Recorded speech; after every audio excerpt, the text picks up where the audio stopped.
Escola Sabatina começou, te encontrarei com meu Jesus. Olá, tudo bem? Vamos para mais uma lição da Escola Sabatina. Essa semana estamos estudando a lição 5, a ira do amor divino. Já começa aparecendo uma contradição, né? Como que a gente pode falar de ira e de amor ao mesmo tempo? A lição diz no verso para memorizar: contudo, ele foi misericordioso, perdoou-lhes as maldades e não os destruiu. Vez após vez conteve a sua ira, sem despertá-la totalmente. Salmo 78, verso 38. Na parte introdutória de sábado diz que, embora a compaixão de Deus seja frequentemente reconhecida e admirada, muitos acham perturbadora a ideia da ira de Deus, né? Para alguns parece contraditório que um Deus de amor possa expressar ira, né?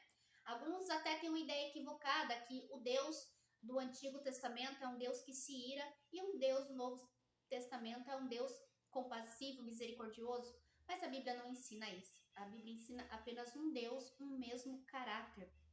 A ira de Deus representa sempre sua reação justa e amorosa diante do mal e da injustiça. Essa ira é uma justa indignação provocada pela bondade e pelo amor perfeito, né? O amor de Deus. Mas quando a injustiça, a maldade, o pecado, ele aparece, né? Isso provoca ira em Deus, porque é uma resposta ao amor divino. Mas vamos estudar cada dia para compreendermos um pouco mais esse tema. Domingo, angustiado pelo mal. Deus ama a justiça e odeia o mal.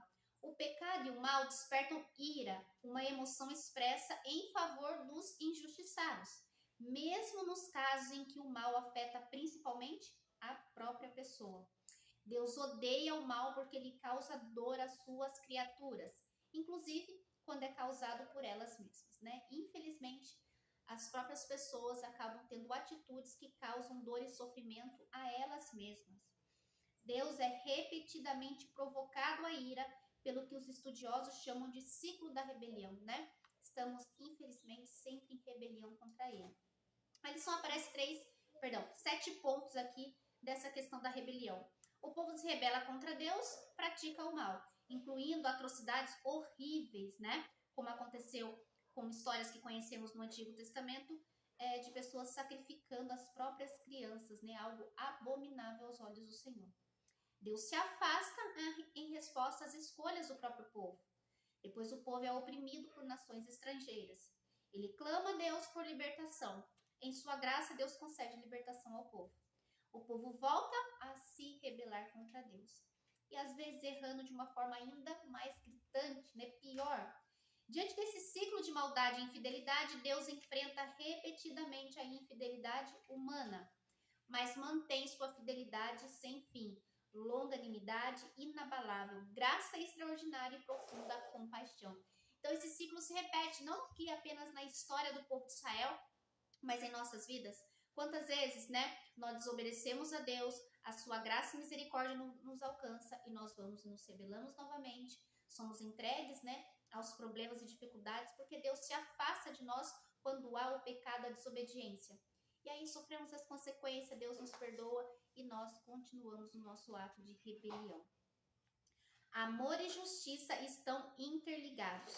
A ira divina é a resposta adequada do amor contra o mal, pois o mal sempre causa sofrimento a quem Deus ama. Não há nenhum caso nas Escrituras em que Deus fique irado de forma arbitrária ou injusta. E embora o povo de Deus o tenha abandonado e traído repetidas vezes, né, ao longo dos séculos, ele continua paciente, concede compaixão e misericórdia, né? Ele é longânimo. Na verdade, de acordo com o salmo que nós lemos no verso para memorizar, 78:38, Deus, por sua misericórdia, né, perdoa a iniquidade e não destrói o seu povo. Muitas vezes desvia a sua ira e não desperta toda a sua indignação. Segunda, Deus é tardio em irar-se. Deus fica irado diante do mal porque ele é amor. O Senhor é tão compassivo e cheio de graça que um profeta bíblico criticou o Senhor por essas características. Você acredita nisso? E você deve conhecer esse profeta, a história dele, muita gente conhece, o profeta Jonas. A reação de Jonas revela 2 fatos principais. Primeiro, mostra a severidade de Jonas. Ele odiava tanto os assírios pelo que havia feito a Israel, que não queria que Deus tivesse misericórdia com essa nação, né? Que lição para nós. Devemos ter cuidado com essa atitude, mesmo que pareça lógica, né? Se nós queremos misericórdia para nós, precisamos também sentir essa misericórdia pelos outros. As pessoas que receberam a graça de Deus devem ser as primeiras a reconhecer que essa graça ela é imerecida. Nenhum de nós merecemos. Assim devemos estendê-lo aos outros. Em segundo, a reação de Jonas reforça o fato de a compaixão é central, né? A compaixão é central no caráter de Deus. Jonas estava tão familiarizado com a misericórdia de Deus que sabia que Deus desistiria de trazer juízo contra Nínive, né?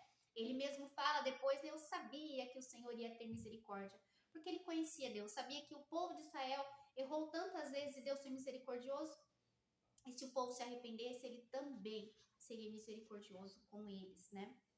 A expressão traduzida aqui como tardio em irar-se ou paciente significa literalmente ter o nariz comprido, né? Olha só que interessante. No hebraico, a ira era associada metaforicamente ao nariz.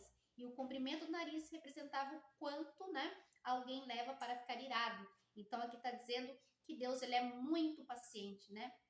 Ele leva mais tempo para se irar. Indignação justa na terça-feira. Embora haja muitas formas inadequadas de ira, a Bíblia ensina que existe uma indignação justa. Imagine uma mãe observando a filha de 3 anos brincando no parquinho e de repente um homem ataca sua filha. Ela não deveria ficar irada? Claro, a ira é a resposta adequada do amor em tal circunstâncias. Esse exemplo nos ajuda a compreender a justiça, né, e a justa indignação de Deus. Jesus demonstrou um zelo piedoso, a justa indignação com aqueles que haviam profanado o templo de Deus. Aquele momento em que Jesus vai ali ao templo e vê que as pessoas estão vendendo, né, estão fazendo ali comércio na casa de Deus. A própria Bíblia diz que transformando em um covil de salteadores. Isso, né, explorando viúvas, pobres, né, e órfãos. Em vez de simbolizar o perdão gracioso de Deus e a purificação dos pecadores, o templo e os rituais estavam sendo utilizados para enganar e oprimir as pessoas mais vulneráveis, né? E diante disso, Jesus ali, então, ele expressa a sua indignação. Marcos apresenta outros 2 exemplos da justa indignação. Quando trouxeram crianças a Jesus, os discípulos repreenderam. E a Bíblia diz que o Senhor indignou-se, né? Porque estavam impedindo com que aqueles que têm, né, deveria ter o acesso ali a Deus, fossem impedidos, né? E Jesus falou justamente isso: deixe que esses pequeninos venham até mim. Em outra ocasião, quando os fariseus aguardavam para acusar Jesus de violar o sábado ou curar nesse dia, Jesus lhe perguntou: é lícito nos sábados fazer o bem ou fazer o mal? Salvar uma vida ou deixar morrer? Ele olhou em volta indignado, diz a Bíblia, entristecido com a dureza do coração daquelas pessoas, né? Nessa passagem, a ira de Cristo está associada à tristeza pela dureza do coração humano, né? Então, a indignação do Senhor, ela é sempre justa, né? Não é uma indignação como a indignação humana, mas tem ali o seu motivo para indignar-se. Quarta, Deus não se agrada em afligir. Deus demonstra repetidamente sua preocupação com os oprimidos, assim como sua justa indignação contra os que causam sofrimento. Se o mal não existisse, Deus não se iraria. Sua ira é exclusivamente dirigida contra o que prejudica as suas criaturas. Não é do seu agrado trazer aflição. Ele deseja trazer juízo contra os malfeitores. Mas, em última análise, o amor demanda o quê? Justiça. A própria justiça de Deus também é uma demonstração do seu amor. Porque ele é amor, ele também é justo. Porque ele é justo, ele é amor. Depois que o povo, de maneira persistente e impenitente, provocou a ira de Deus, ele se afastou do povo. A gente está falando aqui da história ali da Babilônia, né? Quantos e quantos profetas foram enviados para que eles se arrependessem? E eles permaneciam, né, na desobediência. E a Bíblia fala que o Senhor, então, ele se afastou e entregou o povo para os babilônios. Por que o Senhor o entregou? Porque pelo simples fato do afastamento da presença de Deus, eles então estão suscetíveis, né, aos inimigos que estavam ao seu redor. Enquanto eles estivessem na obediência na presença de Deus, eles estavam seguros. Mas, fazendo aquilo que desagradava ao Senhor, desobedecendo, fazendo coisas ruins, mas contra a palavra de Deus, eles estavam então expostos à ação dos seus inimigos, né? Então, por isso que diz que o Senhor entrega, né? O simples fato do afastamento do Senhor já deixa cada um deles vulneráveis. E isso também é para as nossas vidas. Quando eu faço aquilo que a minha carne quer, que o meu desejo humano quer, eu me afasto do divino. E quando eu me afasto do divino, eu posso ser atacado pelos maiores problemas que tem, porque eu já não estou debaixo da proteção de Deus. Demonstre compaixão. Embora a ira divina seja aterradora, não é de forma alguma imoral ou desprovida de amor. Pelo contrário, tanto no Antigo quanto no Novo Testamento, Deus expressa sua ira contra o mal exatamente por causa do seu amor. A ira divina é aterradora em razão da natureza traiçoeira do mal, contrastando com a pura bondade e majestade de Deus. Nesse sentido, o amor é fundamental para Deus, mas a ira não. Onde não há mal ou injustiça, a ira divina não é necessária. Então, quando o assunto do pecado for resolvido de uma vez por todas, né? Quando o Senhor voltar nas nuvens do céu e fazer a sua justiça, o Senhor não mais vai se irar, porque já não vai haver a ação do pecado, né?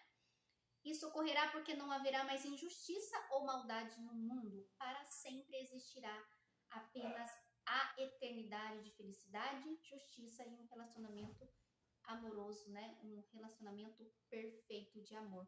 Isso nós estamos falando, né? Após o retorno do Senhor. Então, o mal ser destruído de uma vez por todas. Deus tem o direito de exercer juízo e quando o faz, sempre o realiza com perfeita justiça. Deus, ele é perfeitamente justo, perfeitamente amoroso, né? A balança de Deus ali, ela é perfeita. Tanto o Antigo quanto o Novo Testamento reservam explicitamente a vingança para quem? Para Deus.